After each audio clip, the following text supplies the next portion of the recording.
The supplies you will need for this week's project are your sketchbook, your oil pastels, Sharpie, pencil, and an eraser. Open your sketchbook to the next blank page. Take your scrap paper and put it underneath that new page and then flip your cover over behind it. Now at the top of your paper, put your finger where the middle is and then use your pencil to place a small mark. This helps us to space out our letters evenly. We're going to create some calligraphy for our wanted poster. Now with your pencil, use all capital letters and write the word wanted. W-A-N should all fit before you reach your mark. So notice how the N is right there next to my mark. Once you've written your N, go ahead and erase the pencil mark. Do your best to make sure all three letters are the same height. Now finish the rest of the word, T-E-D. Again, you want to make sure you're using all capital letters and you want all letters to be the same height. Your word wanted should fill the whole top of your paper, evenly spaced from one side to the other. Get out your Sharpie and trace the W in wanted. Then thicken the lines of the W. So draw a short line at the top of the W and then copycat the line before it and color it in. Do the same thing for all the lines in your W. Now to make it look like a typed font, draw horizontal lines at all the edges of your W. So the 3 places at the top and the 2 places at the bottom. Turn those horizontal lines into small rectangles. Just like we did the W, just draw a short line to thicken it up and then color it in. Use this same process for the letter A. Start by tracing the letter in Sharpie and then thicken all the lines in the letter A. Then draw horizontal lines at the top corner of the A and the bottom 2 ends of the letter A. Turn those lines into small rectangles. Once again, repeat the same process with the letter N. Use the same beginning steps for the letter T, but some of the little rectangles will be different. So start off by making your letter T thicker. At the bottom of the letter T, you will draw a small rectangle like normal. But then the ends of the letter T are different. Draw the little rectangles pointing down at the top instead of going across. Trace your E and make all the lines thicker. Then on the top E, draw your rectangle going down. On the bottom, make it going up. On the middle, have it going both directions and color those in.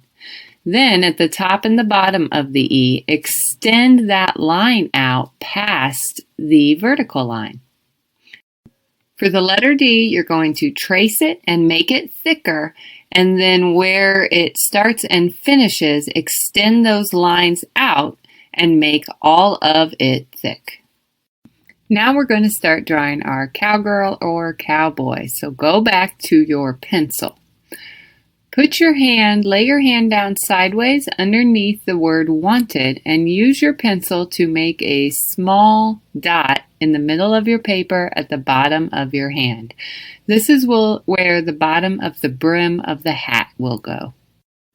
Now you're going to draw a curved line like a smile, and the bottom part, the lowest point of that curve, will touch the small mark you made. For the face, draw a big letter U. Notice how the smile curve extends out on either side past the letter U. Your ears are in the middle of your head. So starting on the outside middle of your head, Draw the letter C with a smaller letter C to show the shape of the ear. Do the same thing but backwards on the other side. At the bottom of the head, draw 2 short lines down for the neck. To create the bandana, start about halfway up the neck and draw a diagonal line towards the corner of your paper. From the bottom of this line, draw a line that curves all the way around and connects to the other side of your neck. Then draw another curved line that starts at the bottom of the left side of your neck and connects to where the other line ended. From this ending point on the right, draw a shoulder by creating a curved line that goes all the way to the edge of your paper. Then draw an imaginary line until you get to the other side of the bandana and draw your shoulder on the other side. Now we will draw the tie in the bandana. So starting up at the top right here, create a leaf shape with a line in the middle. Then draw a small circle above the shoulder touching the neck and draw half a leaf shape that looks like it's going behind the shoulder. After you finish that, go to the corner inside the bandana and draw 2 curved lines to show the wrinkles in the bandana. Go to the top of your head and draw hair. You can use straight lines, bumpy lines, zigzag lines, or curved lines depending on how you want your hair to be. If you are creating a boy, the lines right at the top of the head are probably enough for your hair. If you are creating a girl, continue these lines on the outside of the head going down for however long you want your hair to be. Now, if you drew hair going out past the head, erase these 2 lines that I have put an X on. To create the hat, curve the end of your smile line around until it touches your hair or your ears. Then draw 2 slightly diagonal lines going all the way up to your wanted letters. Connect those lines with a curved line. It should curve up, down, and up again, and then add a line above the brim to show the belt around the hat. We're going to keep the face simple. Draw 2 curved lines for the eyes, and then draw big circles inside those. For the nose, just draw a letter L and a simple line for the mouth.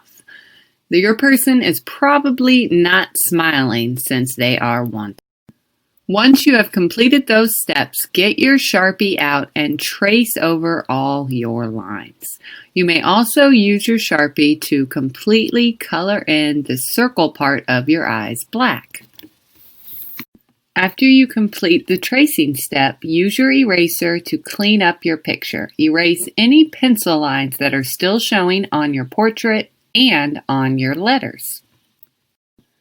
Then take a photograph of your art and submit your progress so far to Canvas.